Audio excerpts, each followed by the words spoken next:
मार दिया जाए कि छोड़ दिया जाए, बोल तेरे साथ क्या सुलूक किया जाए।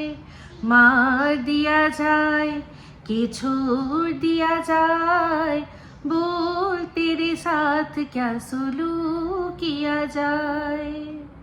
बोल तेरे साथ क्या सुलूक किया जाए, जाम दिया जाए कि जहर दिया जाए, बोल तेरे साथ क्या सुलूक किया जाए। হাই, আমি Ipsita, welcome back to my channel. চলে এসেছি আবার একটা নতুন ভিডিও নিয়ে। তো আজকের ভিডিওর শুরুতে ইন্ট্রোডাকশনে এই যে গানটা গাইলাম, এই গানটা কিন্তু একজন নয়, অ্যাকচুয়ালি দুজনের জন্য গাইলাম। প্রথম হচ্ছে টিন, আর দ্বিতীয় হচ্ছে কে, অবশ্যই ফোকলা। তো অনেকেই হয়তো মনে হতে পারে যে ফোকলা ভিকটিম, তো আমি ওকে কোনোভাবেই ভিকটিম মনে করি না। আমার হয়তো ভীষণ যারা পছন্দের মানুষ তারাও যদি মনে করেন যে ওকে ফোকলা, তাও কিন্তু আমি বলবো যে আমি কোনোভাবেই ওকে কোনোরকমভাবে ভিকটিম মানি না। হ্যাঁ, ও এখন ভুল একটা করেছে, ভুল না, ও অন্যায় করেছে, তার সাথে সাথে ক্রাইম করেছে। সেই ক্রাইম থেকে যদি ও সেটা শুধরে নিয়ে অন্য পথ ধরে, সেক্ষেত্রে যারা যারা ওকে সাপোর্ট করছেন, আমি একদম বলবো না যে তারা ভুল করছেন, কিন্তু ওই যে বললাম, ওর এমন এমন কাজ, ও এমন এমন কাজ করে রেখেছে না, সত্যি কথা বলতে ওকে মানে কোনো রকমভাবে ভিকটিম আমি মানে ভাবতে চাই না। হ্যাঁ, অন্যায় ছিল, ও অন্যায় করেছিল, ও অন্ধকারের পথের যাত্রী ছিল, সেখান থেকে আলোর পথে যদি আসে তাহলে সেটা নিয়ে চিন্তা করা যাবে। কিন্তু তাও আমি বলছি, ওকে কেন জানি না আমার না পুরোপুরি 100% বিশ্বাস করতে ইচ্ছা করে না। কারণ ওর এক একটা মুখের ভাষা যা শুনেছি, আর এক একটা যা করতুত, কালি করতুত যা করেছে, সেই জন্যই আর কি মানে এত তাড়াতাড়ি বা এত সহজে ওকে একেবারে ক্লিন চিট আমি দিতে পারছি না। তো এই যে এত তাড়াতাড়ি এত সহজে ছেড়ে দেওয়ার প্রসঙ্গটা যখন উঠলই, তখন এই যে আরেকজন যাকে এই গানটা আমি ডেডিকেট করেছি, মানে টিন, যে বল তেরে সাথ ক্যা সুলুক কিয়া যায়, মার দিয়া যায় কে ছোড় দিয়া যায়। তো আমি দেখেছেন বরাবরই কিন্তু বলেছি যে সমাধানের পথ খুঁজছি, তো সমাধানটা তো একভাবে তো দেখেছেন আমি বারবারই বলেছি যে সমাধানের পথ খুঁজছি। তো কিসের জন্য? অবশ্যই টিন আর সন্দীপ দুজনের জন্য, কারোর একার জন্য নয়। দুজনে যদি না সমাধানের পথ খোঁজে, দুজনের মধ্যে একজনও যদি বিগড়ে যায়, তাহলেই কিন্তু সমাধান আর হবে না, যেমনটা কিনা টিনা একসময় বিগড়ে ছিল। তো সেই জন্যই আজকে এই অবস্থা। তো তার পেছনে 100% মদত কে দিয়েছে না, এই ফোকলা। এই ফোকলা তখন যদি এটা বোঝাতো যে দেখ অন্যায়টা তো তুই করেছিস, তুই তো অন্যায় করেছিস, তাহলে যা হয়েছে সেখান থেকে দেখ, এইসব থেকে বেরিয়ে আয়, এগুলো করিস না। কিন্তু সে নিজে জিয়ে রাখতে চেয়েছে কি না, কন্ট্রোভার্সি, একটা ওই নোংরা দেয়ালের পেছনে মানে সামনে টিনাকে একটা নোংরা ওড়না গায়ে দিয়ে বসিয়ে তাকে দিয়ে কন্ট্রোভার্সি ভিডিও করিয়েছে। শুধু তাই নয়, যেই 5-5টা বছরের সংসার যেখানে ও কাটালো, সেখানে তার মানে পিতৃসম মাতৃসম যে শ্বশুর শাশুড়ি, সেই শ্বশুর শাশুড়িকেও ছাড়েনি তাদের নামে কুৎসা করতে। তো এগুলো কি মানুষ ভুলে যায়? একটা কথা আছে না, এই কথাটা অনেকেই বলে, আমিও সেটা মানি, যে I can forgive but I cannot forget. তো হয়তো ক্ষমা করে দিলেও ভুলে যাওয়া যায় না। তো এই যে আমি বলেছি যে সন্দীপ এখন সন্দীপের উচিত যে এটা থেকে মুভ অন করে যা হোক সমাধান করে নিজের মতো নিজে আবার নতুন করে লাইফ শুরু করতে। তো অনেকেই তাতে নারাজ, তারা বলছে না এত সহজে ওকে যদি ছেড়ে দেওয়া হয়, তাহলে তো কোনো যদি দৃষ্টান্তমূলক কোনো শাস্তি না দেওয়া হয়, তাহলে তো এরকম ওকে দেখে আরো অনেক মেয়ে সাহস পেয়ে যাবে। কথাটা তাদের একদম সত্যি, একেবারে সত্যি। তো সেক্ষেত্রে আমি এটাও বলেছিলাম, আমাকে এক দিদিভাই উনি বলেছিলেন, এস চক্রবর্তী দিদিভাই, উনি বলেছিলেন যে দেখো তুমি তো তোমার ছেলের জন্য লড়ছো, তাহলে সন্দীপ যদি তার ছেলের জন্য না লড়ে তাহলে তো এটা অন্যায় হবে। তো সেক্ষেত্রে আমি বলেছিলাম দেখুন, আমি যার সাথে লড়ছি তারা আলাদা, তারা আমার কেউ নয়, তারা আমার ছেলে, আমার চরিত্রে দাগ লাগিয়েছে। আমি যদি সেটার জন্য না লড়ি, পরবর্তীকালে আমার ছেলে বলবে যে আমার জন্ম সংক্রান্ত প্রশ্ন নিয়ে একজন এরকম নোংরা নোংরা কথা সোশ্যাল মিডিয়ায় ছড়ালো, আর মা তুমি কিছু করলে না, তার বিরুদ্ধে তুমি অ্যাটলিস্ট একটা লড়ার মতো একটা স্টেপ তো তুমি নিতে, তাহলে নয় বুঝতাম। তো সেক্ষেত্রে সেই জন্যই আমার সম্মান, আর তার চেয়েও বড় আমার ছেলের জন্ম পরিচয়ের প্রশ্ন নিয়ে আমি তার জন্য গেছি আদালতের কাছে। নাহলে সারা সমাজ আমাকে বলবে যে তুমি যদি না ওদের বিরুদ্ধে লড়তে বা না ওদের বিরুদ্ধে যদি তুমি স্টেপ নাও, তাহলে তো বোঝা যাচ্ছে যে তুমি এটা কোনো রকম ভাবে মেনেই নিলে যে হ্যাঁ ঠিক আছে চলো, কন্টেন্টের জন্য সব চলতা হ্যাঁ। তাই না?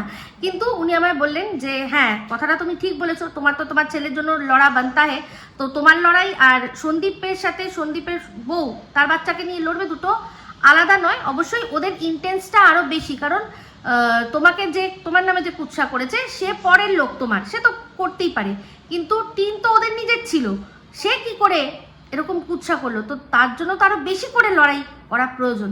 কথাটা আমি মানলাম, একেবারেই মেনে নিলাম, যুক্তি পুরোপুরি ভরপুর রয়েছে।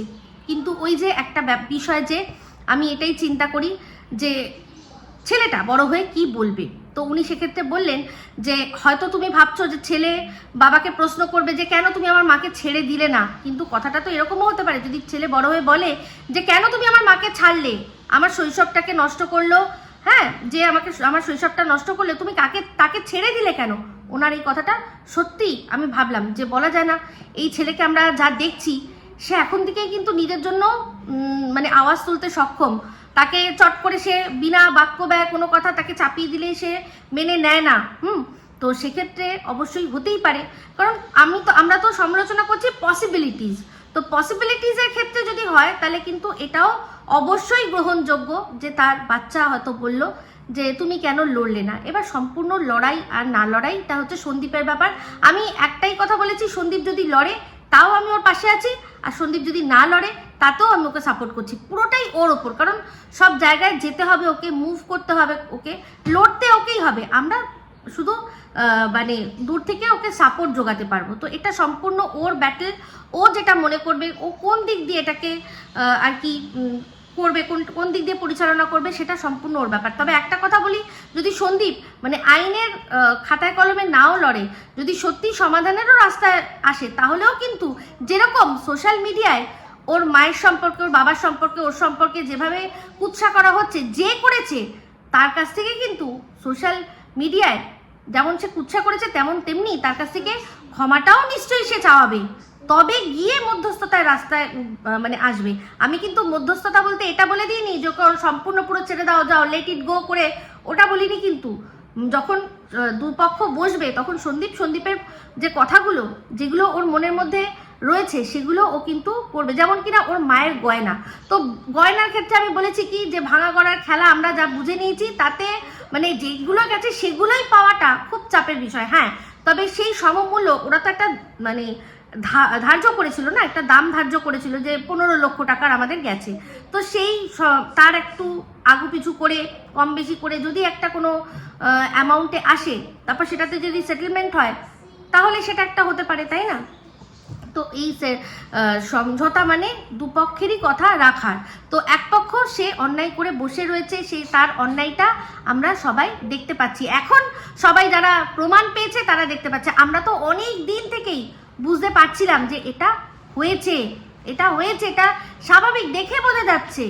একটা মেয়ে সে বাপের বাড়িতে গেল, গিয়ে সিঁদুর টিঁদুর সব তুলে দিয়ে ঘুরে বেরিয়ে আবার তারপর হঠাৎ করে সিঁদুর পরে নিল, এগুলো আমরা দেখে বুঝতে পারিনি, বুঝতে পেরেছি। তো যাই হোক, এবার চলে আসি টিনের আগের দিনে যে ভিডিওটা, যেখানে ও টাইটেলের মধ্যেই লিখে দিয়েছে নাম, যে এই যে সরকার, এই সরকারের সাথে আমার নাম আর হয়তো তোমরা জুড়বে না।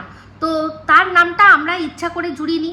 সবার আগে কি এসছিল, একটা এসছিল কমিউনিটি, না একটা এসছিল সবার আগে কি এসছিল, একটা কমেন্ট এসছিল, সেখানে কি লিখেছিল যে টিন গোপাল মিস্ত্রির হাত ধরে পালিয়ে চলে গেছে। তো তখন কিন্তু আমরা জানতাম না যে এই গোপালটা কে, পরবর্তীকালে আমরা জানতে পেরেছি এই গোপালটা কে না এই সরকার। সেটা কোথার থেকে জানতে পেরেছি, টিনের যে আগের প্রোফাইল ছিল ফেসবুকে, সেখানেই সে অনেক দিন আগে গোপালদা বলে তাকে উইশ করেছে, কিসে না জন্মদিনে, সেখান থেকেই জানতে পেরেছি। তো নামগুলো কিন্তু এই ডিজিটাল ফুটপ্রিন্টের মাধ্যমে আমাদের কাছে চলে আসছিল, তারপর তাতে শিলমোহর বসালো কে, যখন টিন নিজে কমিউনিটি পোস্টের মধ্যে বলে দিল যে তোমরা তো সবটাই জেনে গেছো, যেটুকু যা জানার, আর বাদবাকিটা আমি বলে দিচ্ছি যে হ্যাঁ ঠিক কথা, এই সরকারের সাথেই আমার সম্পর্ক, তারই শক্তপোক্ত হাতটা দেখে আমি বেরিয়েছিলাম, আর তার সাথেই সারা জীবনটা আমি কাটাবো। এটা 1-2 দিনের সম্পর্ক না, অনেক দিনের সম্পর্ক। সে তো সেটা বলেছিল, তারপর থেকেই তো আমরা সমস্ত কথাটা বলেছি। তো টিনকে যখন এই কন্ট্রোভার্সি প্রথম শুরু হয়েছিল, যখন ও বাপের বাড়িতে গেছিল একা, তখনই টিনকে বলেছিলাম যে টিন দেখো, পাকের মধ্যে পড়ছো কিন্তু এরপর আবার পালাবে না তো, কারণ এই কন্ট্রোভার্সির কোনো অন অফ বাটন কিন্তু থাকে না। তুমি যদি মনে করো অন, তুমি যদি মনে করো অফ, এটা কিন্তু চলবে না। তোমাকে কিন্তু যখন একবার তুমি এসেছো তখন আসবে তুমি নিজের ইচ্ছায়, কিন্তু বেরোতে কিন্তু নিজের ইচ্ছায় পাবে না, কারণ এই কন্ট্রোভার্সি জোনটা হচ্ছে একটা ওয়ান ওয়ে ট্রাফিকের মতো। এটা ওয়ান ওয়ে, তোমাকে যেখানে শেষ হচ্ছে নিজের থেকে রাস্তা শেষ হবে, সেখানেই রাস্তা শেষ হবে। সেই রাস্তাটা কি, দর্শকরা যখন ইন্টারেস্ট হারাবে, যখন আর তোমাদের নিয়ে ভিডিও করলে ভিউজ সেরকম হবে না, তখনই সেই রাস্তাটা বন্ধ হয়ে যাবে। তখন কন্ট্রোভার্সি ক্রিয়েটাররা তোমাদের ছেড়ে আবার অন্যদেরকে নিয়ে ভিডিও করবে। তো সেই ওয়ান ওয়ে তোমাকে এখন যতদিন দর্শকরা খাবে ততদিন কিন্তু মানুষ খাওয়াতেই থাকবে, কন্ট্রোভার্সি ক্রিয়েটাররা খাওয়াতেই থাকবে, কারণ এটাই তাদের কাজ, ঠিক আছে? তো তখন তো বুঝতে পারোনি। তো এই যে নামটা লেখার কোনো দরকার ছিল না। তো এই টিনের যারা শাস্তি চাইছেন তাদেরকে আমি একটাই কথা বলবো, টিনের শাস্তি তো অবশ্যই আপনারা চাইবেন, কিন্তু তার চেয়েও বেশি একটা মানুষ যে কিনা এই সমস্ত আজকের যে ঘটনা তার জন্য দায়ী, তার কিন্তু শাস্তি আরো বেশি করে করে আপনারা চাইবেন। সন্দীপকে বলবো যে টিনের বিরুদ্ধে যদি কিছু করো, তার চেয়েও বেশি তুমি করবে কার জন্য বলো তো? এই যে টিনের মা অমাবস্যা লেডি, তার জন্য। এই মহিলাটার জন্যই আজকে তার মেয়ের সংসারটা, তার মেয়ের জীবনটা এই যে নরক হয়ে দাঁড়িয়েছে, সেই নরকের কারণ হচ্ছে ওনার। আসলে ওনার সম্পর্কেও তো অনেক কথা আমরা শুনেছি না, ওপেন সূত্রের মাধ্যমে আমাদের কাছে এসছে, বাকায়দার নাম দিয়ে এসছে। এই যে তপন, মানে সূর্য প্রণাম, তপনেরই আরেক নাম হচ্ছে সূর্য। তো সূর্য প্রণাম মানে আমরা সবাই জানি কি, তো সেটা ওপেন সূত্রের মাধ্যমে এসেছিল। বলতে আমার একটু ভয়ও নেই, যেখানে দাঁড়িয়ে বলবে বলে দেবো। তো সেক্ষেত্রে ওনার সম্পর্ক একটা শোনা গেছিল যে বারবার করে দৌড়েছিল, কিন্তু আবার সেখান থেকে ব্যাক টু দ্য প্যাভিলিয়ন একবার না, দুবার না, তিনবার এরকম ঘটনা ঘটেছে। তো হয়তো তারও জীবনে এরকম সুপ্ত বাসনা ছিল যে যেই বাসনাটা আমি পূরণ করতে পারিনি, আমার মেয়ে সেটা করে দেখাবে। সেই জন্যই দিনের পর দিন মদত দিয়ে গেছে। আজকে উনি যদি মদত না দিতেন তাহলে এই জিনিসটা হতো না। তুমি মনে করে দেখো, তোমার বাড়ির থেকে যখন বেরিয়েছিল তোমার বউ, তোমার লিগাল ওয়াইফ, সে কিন্তু একা বেরোয়নি। কার হাতে তুলে দিয়েছিলে তুমি তাকে? তার মায়ের হাতে, সাথে তার দাদাও ছিল। তো তারপর এই যে ঘটনা ঘটেছে, যেটা একটা ইল্লিগাল কাজ ঘটানো হয়েছে, তার প্রমাণ যখন তোমার কাছে চলে এসছে, তো অবশ্যই যে করেছে, যে বসেছে, মানে কচি একটা কি বলবো, ওই কুমারী সেজে যে বসেছে, তার সাথে সাথে তার যে মা আছে তাকেও কিন্তু দোষী করবে। কারণ উনি যদি চাইতেন তাহলে আজকে জিনিসটা এত দূর গড়াতো না। যখন উনি শ্বশুরবাড়ি থেকে দায়িত্ব করে মেয়েকে নিয়ে গেলেন, তখন দায়িত্বটা তারই ছিল। মেয়েকে তখনই শাসন করে বোঝানো উচিত ছিল যে আমি কিন্তু নিয়ে যাচ্ছি, ঠিকই নিয়ে যাচ্ছি, তোর সব কথা শুনবো, আগে ডিভোর্সটা হবে, তারপর সব জানবো বুঝবো, তারপর গিয়ে যা করা হবে। কিন্তু ওর মারও হঠকারী সিদ্ধান্ত, চিন্তা করছে, ভাবছে, মেয়ে হয়তো বলেছে যে এই তো বিশাল পয়সা, জাহাজে চাকরি করে, একদম দারুণ পয়সা, হেভি পয়সা, রানী করে আমাকে রাখবে, আর সেখান থেকে আমি সেই কোষাগার থেকে একটু একটু তোমাদেরকেও পাঠাবো। হ্যাঁ, কারণ সে তো একদম জাহাজের মালিক। তা এও দেখেছে লোভের চোটে যে এখান থেকে কি পাচ্ছি, এই জামাই আম জাম কাঁঠালের গাছ ঠিকই আছে, কিন্তু আম জাম কাঁঠাল লিচু যাই হোক না কেন, আসল হচ্ছে কি বলুন তো, মেয়ের ইচ্ছা। মেয়ের যদি বাপের বাড়িতে যাওয়ার ইচ্ছাই না হয়, তাহলে জামাই বা কি করে করবে? এই হালে ফিলে আমরা দেখেছি টিনের বাপের বাড়ি যাওয়ার জন্য এত আর কি চিন্তা, এত আর কি সদিচ্ছা। ওর বাচ্চাটা একটু বড় হয়ে যাওয়ার পরে, অনেকদিন আগের থেকেই তোকে আমরা দেখেছি, মানে বাপের বাড়ি যাওয়ার ওর সেরকম কোনো তালই থাকতো না। একবার ওই আমার মনে আছে কোনো ওই ভাইফোঁটা বা রাখি এইসব, তাছাড়া কিন্তু ওর কোনো মানে বাপের বাড়ি যাওয়ার ইচ্ছা ছিল না। কিন্তু তাও দেখুন মজার ব্যাপার, সন্দীপদের বাড়িতে সেই নিয়মটা নেই, কিন্তু যবে থেকে সন্দীপের বাড়ির থেকে বেরোলো তবে থেকে ও কিন্তু ওই নিয়মটা আর করতেও পারলো না। তো এটাই হচ্ছে ভগবানের বিচার। কিন্তু সেই আমজাম কাঁঠাল তো আর আমাদের বাড়িতে গিয়ে পৌঁছায় না, সবসময় পৌঁছায় না। গেছে, সেও পেয়েছে, বা তারা যদি ওখান থেকে এখানে এসে থাকতো তাহলে পেতো, কিন্তু তাদের আবার ব্যাপার আছে, এমনি থাকলে তো হয় না, একটু ডুগু না করলে হয় না। তো সেই জন্য মানে ওর বাবা, টিনের বাবার কথা বলছি, শুনেছি না ওই পিসোর কাছ থেকে, মেয়ের বাড়িতে এসেও ডুগু করতে চাইতো, আর তার মনের আশা ছিল যে বেয়ান আসবে সুন্দর করে চিকেন পকোড়া, তারপর হচ্ছে গিয়ে ফিশ ফিশ কষা না, সরি, ফিশ ফিঙ্গার এইসব করে এনে মুখের সামনে দেবেন, আর ওই উনি 2 টাকার না, কত টাকার, 10 টাকার যে খায় যেটা, সেটা খেয়ে সুন্দর করে মেয়ের বাড়িতে জাম গাছের হাওয়া খেয়ে ছাদে শোবে। এটাই তো ভেবেছিল হয়তো। এগুলো সব অনুমান করে বলছি, কারণ যেটা বাবলু পিসুর কাছে শুনতে পেয়েছি। তো সেই জন্য তারা ভাবলো যে ওখান থেকে তো কিছুই পেলাম না, আমজাম কাঁঠাল, তাহলে এখান থেকে তো একদম হাতে মানে গরম পাবো, বলা যায় না। আবার বম্বেতে চাকরি করে, তাহলে যদি আমার ছেলেটারও একটা হিল্লে করে দিতে পারে, আমার ছেলেটাকেও যদি একটা ইয়ে দেয়, কি যেন বলে, জাহাজে চাকরি করে দেয়, তাহলে তো খুব ভালো হবে। যেটা হয় বাবা মা আর কি যেরকমভাবে চিন্তা করে, নিজের যে সন্তানটা বেশি একটু যাকে বলে নড়বড়ে, তাকে সেটেল করার জন্য যেরকম চিন্তা করে, প্রত্যেক মা বাবার সেটাই চিন্তা আসে। যেটা কিনা এই ফোকলাও বলেছিল যে ওর বাবা মা মেয়ের কাছ থেকে নিচ্ছে আর ছেলের লাইফটা সিকিওর করছে, কারণ জানে বাবা মা যে ছেলে কিন্তু নড়বড়ে আছে। তো তাহলে এই মারও সবচেয়ে বেশি শাস্তি পাওয়া দরকার। যখন উনি নিয়ে আসলো, তাহলে যখন মেয়ে দেখছে যে মেয়ে ঘরে থাকছে না, মেয়ে নিজের বেলেলের লাইফ কাটাচ্ছে, তখনই ওনার উচিত ছিল তার হাজবেন্ডকে ডেকে যে এই যে দেখো নিয়ে এসেছিলাম আমি, কিন্তু এই যে এখন করছে আমরা রাখতে পারছি না, তাহলে কি করব বলো, কি করব, তোমরা কি নিয়ে যাবে ওকে বাড়িতে? হ্যাঁ, না হলে কিন্তু আমরা ঘর থেকে বার করে দিচ্ছি।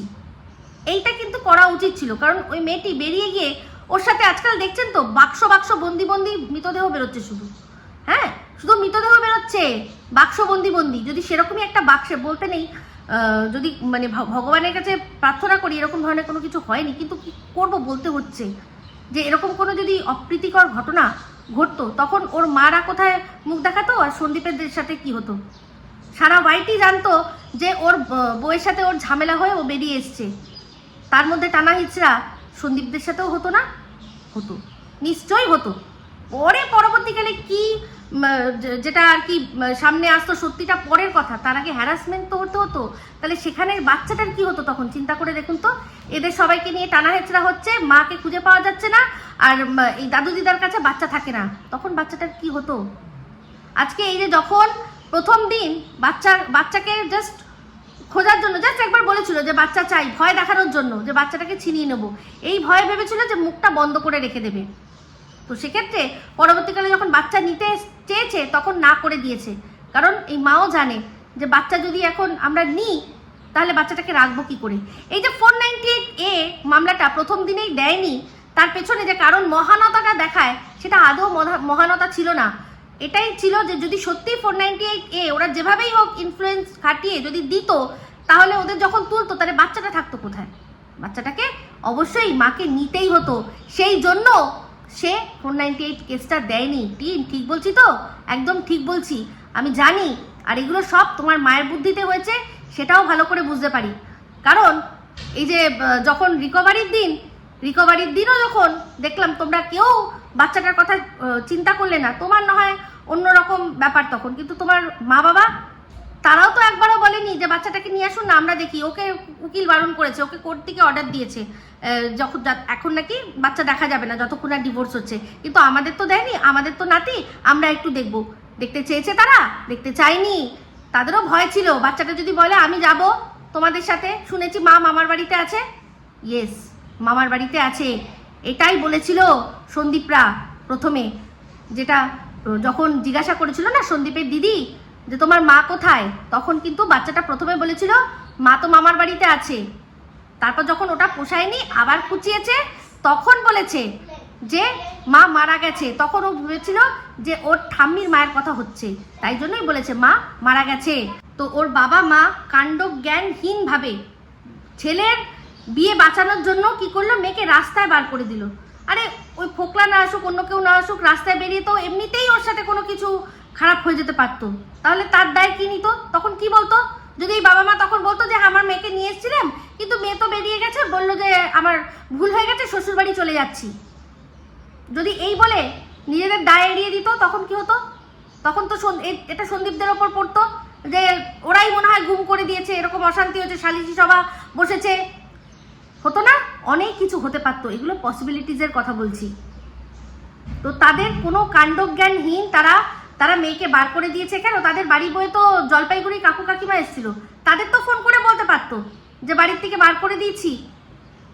বাড়ির থেকে বার করে দিচ্ছি একে, দেয়নি। এগুলো সমস্ত কিছু মানে কি বলবো, এরা তো ক্রাইম যেরকম করেছে এই দুজনেই করেছে, টিনও করেছে, ফোকলাও করেছে, কিন্তু তার পেছনে এই বড় বড় মাথাগুলোর বিশাল বড় বড় মদত ছিল। আর মদত ছিল কিছু কন্ট্রোভার্সি ক্রিয়েটারদের, যারা কিনা বিনা কারণে সন্দীপকে আর সন্দীপের ফ্যামিলিকে মানে জঘন্য থেকে জঘন্য পর্যায়ে নিয়ে গিয়ে তাদেরকে মানে অ্যাবিউজার, তাদেরকে হচ্ছে কি জানো ডোমেস্টিক ভায়োলেন্স করে। তো যাই হোক, যে কথাটা বলছিলাম, যে টিন বলেছে যে যার সাথে আমার সম্পর্ক নেই, যার সাথে কোনো রকম যোগাযোগ নেই, তার সাথে আমার নাম জড়াবে না। কথাটা ঠিক করে বলো যে যার আমি পদে লাত মেরে ঘর থেকে বার করে দিয়েছি, যার কাছ থেকে আমি আমার সব অ্যাকাউন্টের অ্যাক্সেস কেড়ে নিয়েছি, যার বাড়ি রেনোভেশন করে সেই বাড়ি তার থুতু ফেলতেও যাব না, ইস্যু করতেও যাব না, তার সাথে যেন তোমার নাম জড়ানো না হয়।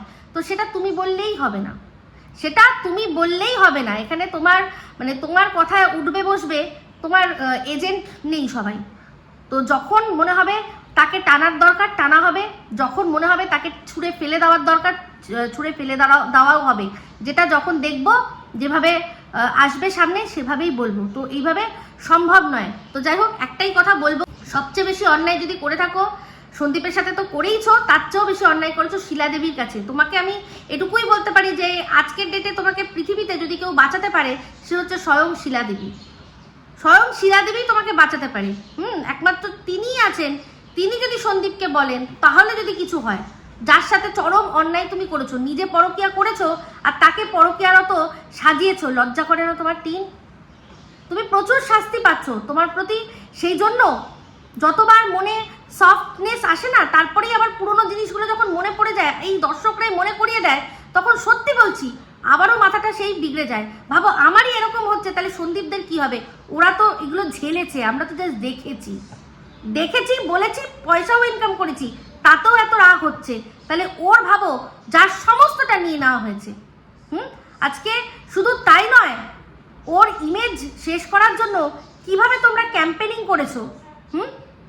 এই যখন বলেছিলে প্রথমে যে আমার ছেলের বাবাকে আমি কি জানো জেল খাটাতে চাই না, তাই জন্য আমি করিনি, 498টা করিনি, তাহলে 3 মাস পর করলে কেন? এই যে তোমাকে প্ররোচনা দিয়েছিল, বললাম না এই যে ফোকলার ওপর কেন রাগ হয়, এই ফোকলা আর তার সাথে এই যে সবচেয়ে প্রধান এজেন্ট যেটা আছে ঘোড়া সুতো, সেই সুতো যেভাবে চালনা করেছে আর টিন সেভাবে চালিত হয়েছে। আজকে যখন এই সুতো সন্দীপকে আঘাত করার জন্য তার মায়ের নর্দমা, তার গর্ভটাকে নর্দমা বললো, সন্দীপকে বিনা প্রমাণে দিনের পর দিন চুল্লুখোর বলে ভিডিও করলো, তার এগেনস্টে সন্দীপ যখন একটা মানহানির মামলা করবে বলে নোটিশ পাঠালো, তখন ও কি করলো? তখন ও উস্কাতে শুরু করলো টিনকে, যে ওকে একদম ছাড়বি না, ওকে তোর পায়ের তলায় এনে ফেল। সেই মতো মনে আছে কি বলেছিলে, যে পায়ের তলায় এনে ছাড়বো ওকে। তো বলছি শোনো, পায়ের তলায় ওকে তুমি কোনোদিনও আনতে পারবে না। তোমার যদি বাঁচতে হয়, এখন যদি সসম্মানে বা নিজের মতো করে বাঁচতে হয়, তাহলে সত্যিই বলছি তোমার উচিত যেই মানুষটার সাথে এত অন্যায় করেছো শিলা দেবী, তার পায়ের তলায় গিয়ে পড়ে ক্ষমা চাওয়া, যে ক্ষমা করে দাও, আমার ভুল হয়েছিল। বুঝতে পেরেছো? তাহলে যদি সন্দীপের মন গলে, কারণ তুমি সত্যিই তার ওপর খুব অন্যায় করেছো। তুমি চিন্তা করে দেখো, সে সময় তোমাদের এই ঝগড়া অশান্তিতে তুমি তখনও চিন্তা করছো যে তোমার শাশুড়ি কি ভাববে, শ্বশুর কি ভাববে, চুপ ওরা জানতে পেরে যাবে, মা বাবা জানতে পেরে যাবে, তখন তুমি এরকম করছো। তারপর তুমি বেরিয়ে এসে কি বললে, যে তোমার ওই কি গ্যাস মুখ হ্যানা ত্যানা, এগুলো সত্যি? তুমিও ভালো করে জানো যে সেগুলো সত্যি নয়।